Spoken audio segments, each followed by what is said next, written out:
Dengan mata kosong-kosong, Yuasa Shun minta bola daripada Ichikawa. Yuasa. Itu yang saya katakan. Servis macam ni untuk level regu Malaysia sebenarnya jauh.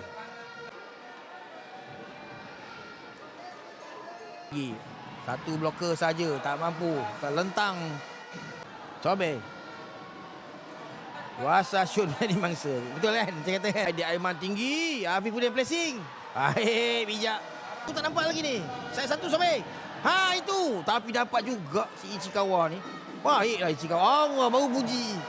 Dah kandas. Ada. Tap. Dah kena kepala. Oi, aduh. Dia boleh main set kedua. Piap. Alamak, sobek kaki kiri. Mudah sangat. Aidil Aiman ke tepi. Afifuddin. Atas kaki. Baik pula masa ni. Aduh, mana hilang bola tu? Bola slope panjang mungkin sebiji. Tapi kaki kiri, kaki kanan. Takano pula. Pula Jepun, come on. Afifuddin sebiji. Aidil Aiman itu melarikan blokking. Placing. Nasib baik. Sobek sembang lagi. Saya memang suspek Sobek memang pandai cakap Jepun. Dia rupanya memperangkap Takano. Jadi pemain-pemain Jepun terperangkap